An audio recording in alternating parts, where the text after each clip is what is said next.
Good evening, I'm Maciej Mikos and you're watching World News Tonight, live from Warsaw.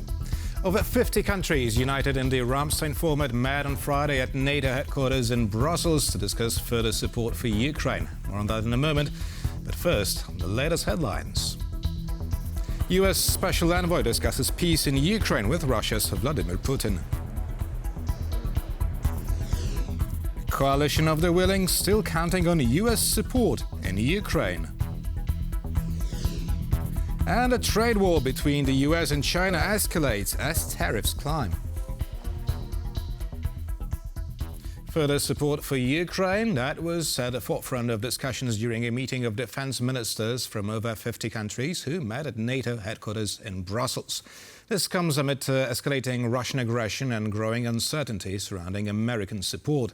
We're going now live to our correspondent, Alex Kadier, who has been following today's events. Good evening, Alex. Were any concrete decisions made today regarding additional aid for Ukraine? Well, good evening. This meeting, co-hosted by Germany and the United Kingdom, that in itself significant because the Ukraine Defense Contact Group, the Ramstein format, was actually started by the United States. Now, they have taken a step back from this format and Europe has been obliged to step up. Let's listen to John Healey, the UK Defense Secretary, who was co-hosting this meeting, what he announced about more support for Ukraine. And the new pledges of military aid announced today through the UDCG total over 21 billion euros.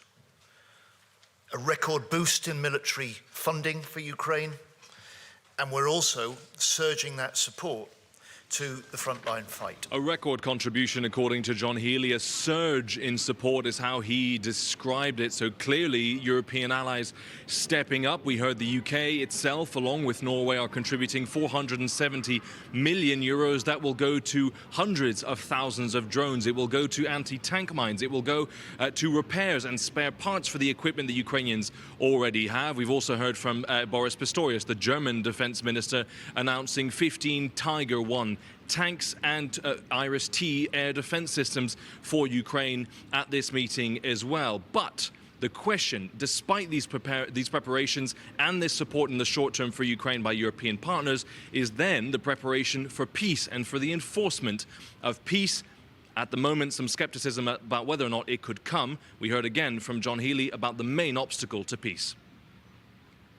Putin said he wanted peace, but he rejected a full ceasefire.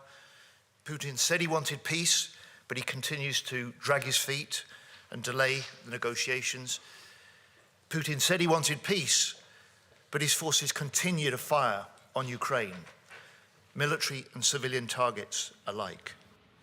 Well, we heard from President Donald Trump about that. He said that Russia needs to get moving, but that does not answer the question that so many of these European ministers had today, which is what will the US do with this support, with this preparation for a coalition of the willing reassurance force, with troops potentially going to Ukraine. Europe feels like it is now stepping up. The question is, will America follow? Back to you in Warsaw. So there are some good news for Ukraine from Brussels today. Thank you very much, Alex.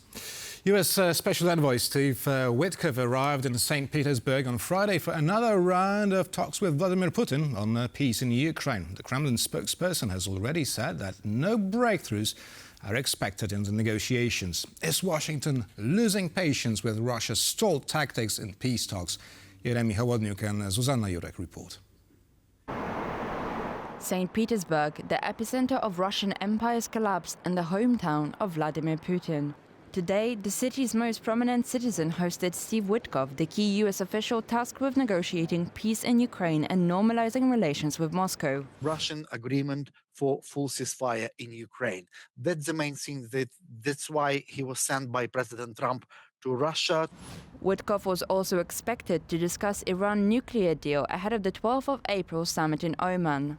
However, before his meeting with Putin, the Kremlin diminished hopes for any breakthroughs on either issue. Work is ongoing, meticulous work. Exchanges of views, bringing each other's concerns to one another's attention. But one should not expect any breakthroughs here. During Witkoff's visit, Trump expressed his dissatisfaction with Moscow's efforts to end the war, or rather, the lack of them. Russia has to get moving. Too many people are dying, thousands a week, in a terrible and senseless war. A war that should have never happened and wouldn't have happened if I were president. That Russia has refused to agree to any ceasefire. Russia has in fact increased its attacks against civilians in Ukraine.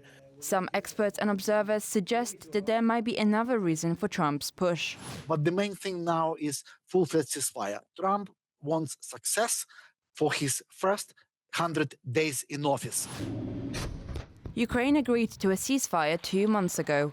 Meanwhile, Russia has been putting forward a series of demands, including the lifting of sanctions. But the Trump administration cannot drop sanctions against Russia because most of those sanctions are really European sanctions. And Europe has already said it will not drop any sanctions. The new US-Russia dialogue, which has already led to a prisoner swap and the start of efforts to re-establish diplomatic relations, sparks both fear and hope amongst Ukrainians. Our hopes are that this will lead us to peace. Our concerns are that the peace should be a just peace, not a surrender. While Witkoff's visit to Russia marks yet another chapter in the ongoing dialogue between Washington and Moscow, one thing is clear: any tangible results have yet to materialize.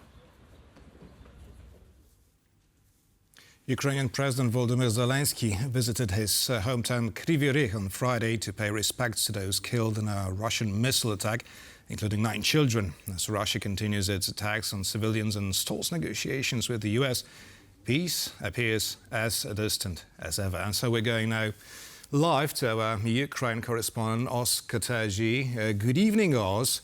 So I understand that you have some breaking news regarding peace negotiations. What is it, Oz? Well, Reuters are now reporting news out of that meeting that Steve Witkoff had with Vladimir Putin, and then further on his conversations with Donald Trump, reporting that in Witkoff's opinion, the fastest way to broker a ceasefire in Ukraine was to support a strategy that would give Russia ownership of 4 eastern Ukrainian regions it attempted to annex illegally in 2022. So this is briefed to Reuters by US officials. Now, Keith Kellogg, the special envoy to Ukraine, reportedly pushed back against this notion from Witkoff in this meeting, saying that Ukraine would never agree to unilaterally cede these territories to Russia. And Keith Kellogg is absolutely correct. Kiev would absolutely never agree to any proposal to agree that these territories should belong to Russia. Furthermore, Europe would never agree to those proposals either. It would be undoing the post-war consensus liberal world order that countries cannot invade other countries and annex them by force. If you were to agree to Russia taking control of these territories, you would be undoing all of that progress that the world had made on issues such as this following the Second World War. So Kiev will certainly not agree to this. They will not be happy to hear these reports coming out of Washington. However, this is not necessarily policy. This is Witkoff, the envoy who just met with Putin, his recommendation to Donald Trump. It doesn't mean that Donald Trump is necessarily going to agree to it, but this is certainly going to be causing alarm bells in Ukraine. Now, President Zelensky himself is visiting Dnipro in the center of Ukraine, Dnipro-Petrovsk Oblast, also visiting Kryvyi Rih, his hometown, where 19 people were killed in a missile attack, a cluster munition attack on Kryvyi Rih just a week ago on April 4th. Now, President Zelensky also spoke about the supposed peace negotiations, saying that he didn't think Moscow was ready for any kind of peace negotiations. Let's take a listen to what he had to say earlier on. Pressure on Russia must increase every day until the daily threat of Russian attacks disappears. It must vanish from Ukraine's sky, land, and sea. It must end at the negotiation table. Only the most difficult conditions for Russia on the battlefield and in international relations can force it to do what's needed for a true peace. And today marks exactly 1 month since Russia rejected the US proposal for a full and unconditional ceasefire. 1 month that has made it completely clear Russia is the sole cause of this war. So President Zelensky making it very clear who he blames for this situation.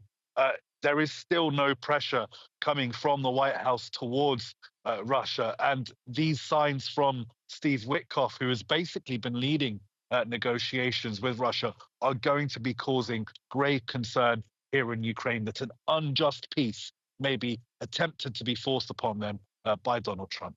Back to you in the studio. That was Oscar Taji reporting from Kiev. Thank you, Os, and stay safe. The US must be part of Ukraine's security in the future, said the UK State Minister for Europe and North America, Stephen Dutty, at the Antalya Diplomacy Forum. Our correspondent, Kazimierz Wysiak, spoke with the minister about the future of the coalition of the willing and has this next report.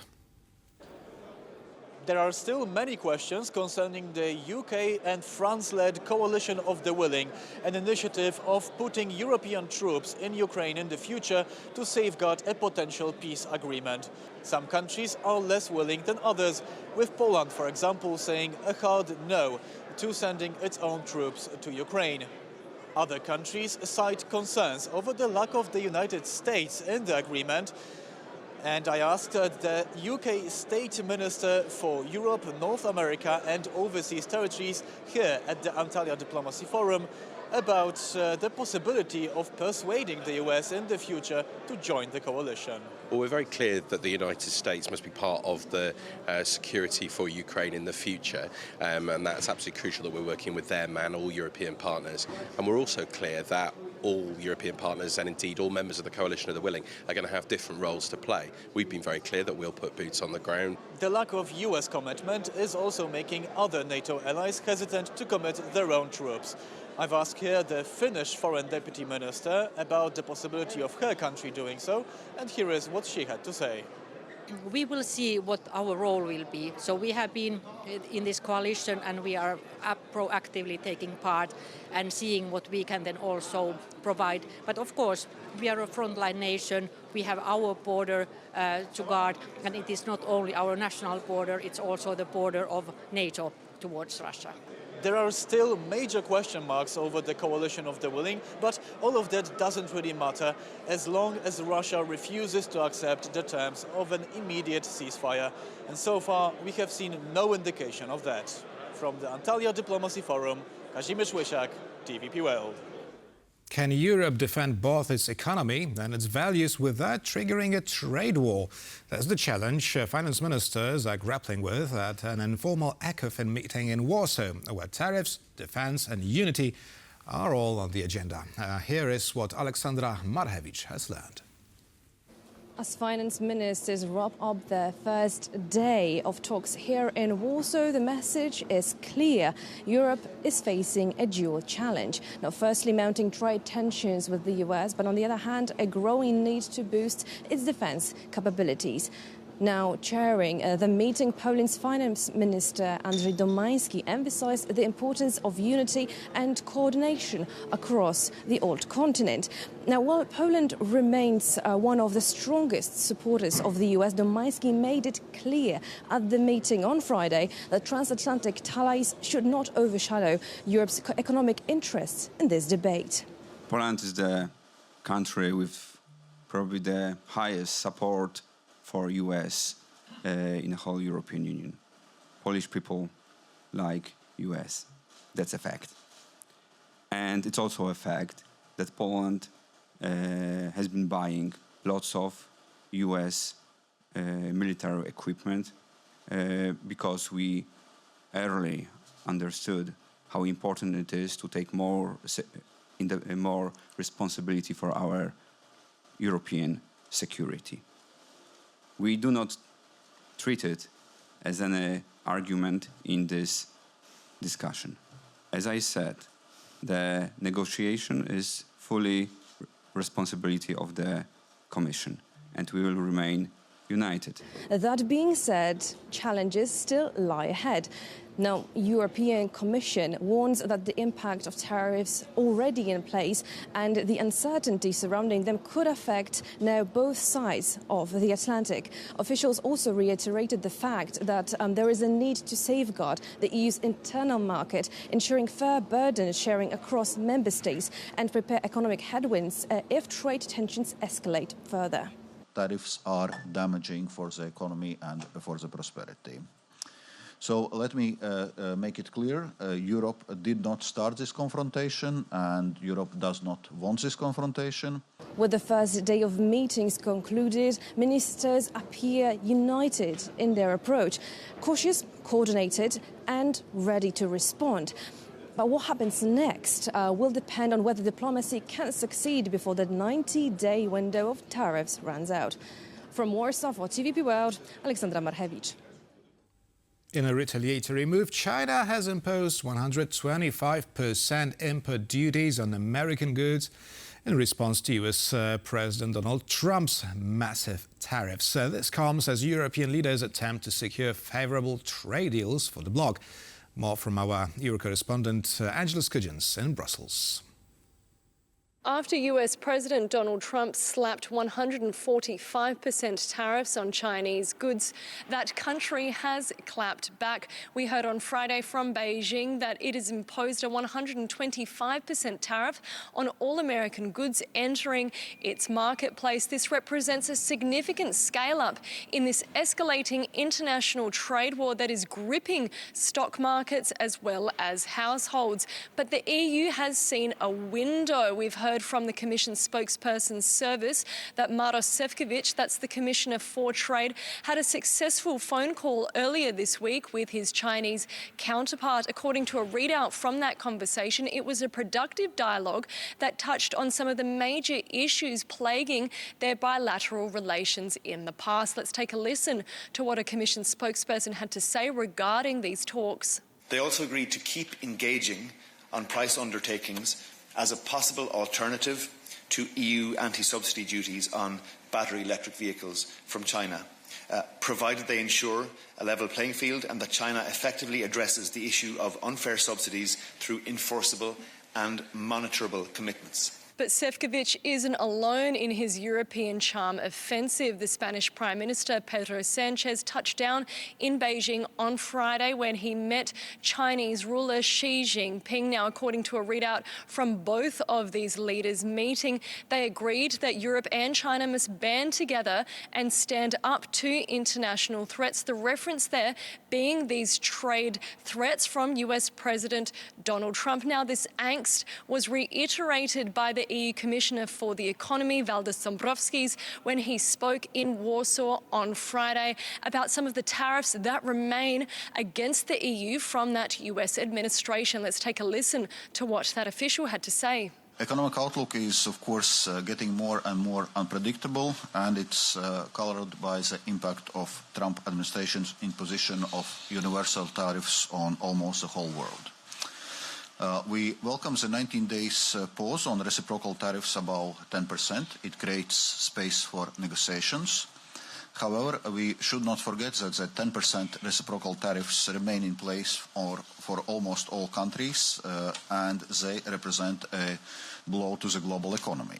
And while Trump's tariff bazooka has impacted the stock market around the world, it does open up an opportunity for the EU with China. But all of this will be laid bare at an upcoming EU-China summit in Beijing, China, at the second half of July. The aim there is to celebrate 50 years of bilateral relations, but we'll have to wait and see what the next half century has for these two massive players and whether they can hammer out some of the major issues that have impacted their previous relations. Angela Skudgens from Brussels for TVP World. The problem that we're having in the global system comes from China, not the US, says Polish Deputy Finance Minister Paweł Karbownik. The ongoing trade war between Beijing and Washington is sending ripples across Europe, with car manufacturers concerned about the possible flooding of markets with cheap Chinese vehicles. Natalia Komarov has this to report.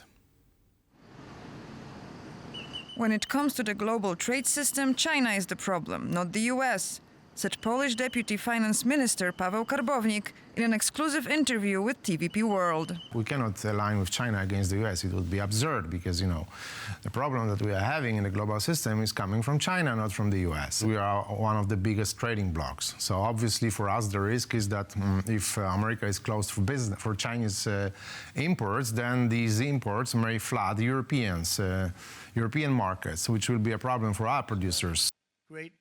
This comes amid Donald Trump's efforts to restore balance to global trade with his ever-changing tariff policies, currently targeting China.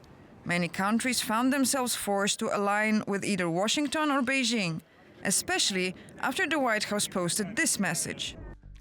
Do not retaliate and you will be rewarded. With the EU aiming to secure a strong position in the multipolar global trade, some Polish manufacturers see the US-China conflict as a chance. Today, our main competitor on the American market is China. If tariffs on China are higher than tariffs on European producers, we can end up winning this entire squabble.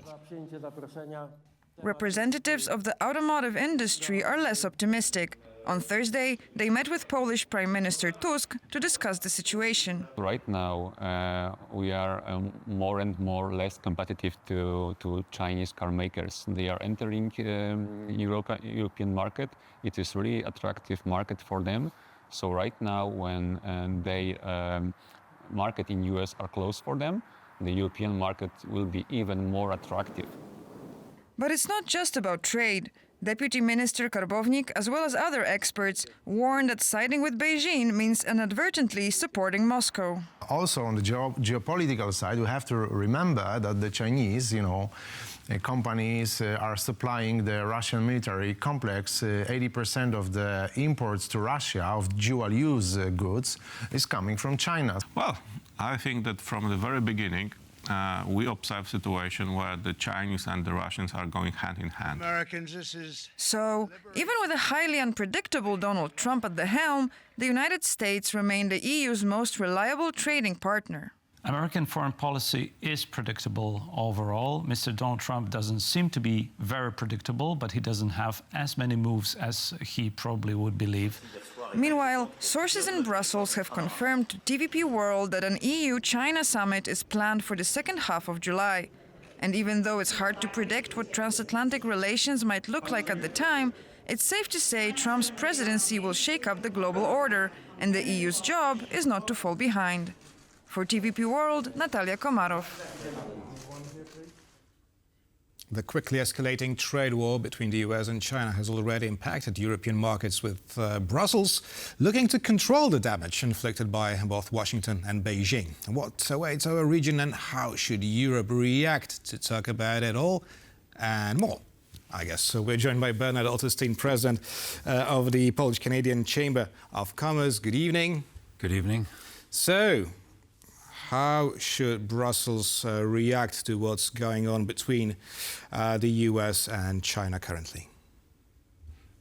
That's quite an unusual situation, of course. The tariffs have now increased to 125% and 145% respectively. And I think that for the EU, it puts the EU almost in a favorable position with regard to trade with the US, especially with the 90-day delay in the implementation of the higher tariffs. So it's just a 10% rate right now, 25% on cars and also steel and aluminum products. But I think that for the time being, there's a window for the EU to negotiate, sit down with the US and perhaps work out a deal to continue to allow that strong trade relationship to work. But it never crossed your mind that it should maybe renegotiated with Beijing?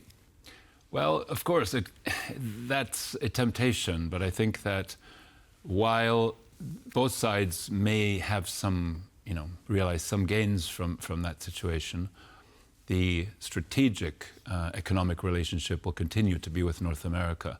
The economic relationship with China will be part of it, but there are security and competition and human rights and various issues that could, that will continue to strain the EU-China relationship, no matter how big the temptation may be to circumvent other areas and go direct in terms of the trade relationship between them.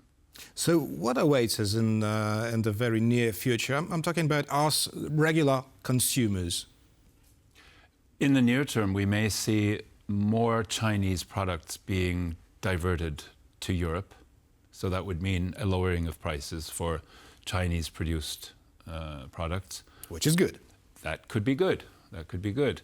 And it's also important to remember that China is a source of many critical raw materials or processed materials or precursors, such as, copper, lithium, graphite, and many other things, pharmaceutical APIs and things like that. So there are many things that we need China for anyway, and there's really no going around that. However, in the short term, there could, as I said, be more goods available in the world from China that are not going to the US because of the high tariffs.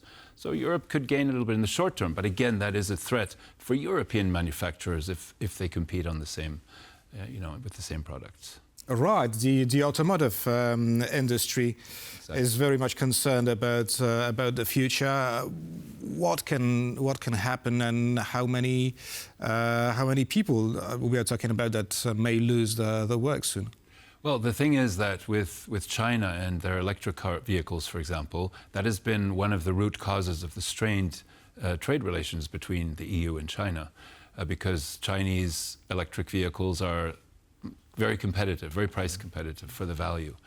And so there have been obviously tariffs imposed on those, and it's been one of the sticking points really of the whole trade relationship. So I think that that will not change now. It's going to continue to be an issue, and that goes for batteries and many other products actually from China. So I think the competition to European manufactured goods has been strong from China, will continue to be. And that's why I don't think we're going to see an opening of those markets anytime soon. Right. Now, President Xi Jinping told Spain's Prime Minister on Friday that, let me quote, that China and European Union must join together in defending globalization and opposing unilateral acts of bullying. Now, how do you rate the recent visit of the Spanish Prime Minister to China, given the fact that Donald Trump said it loud and clear that Europe should not look for any better terms with China rather than the US? So can it affect us all?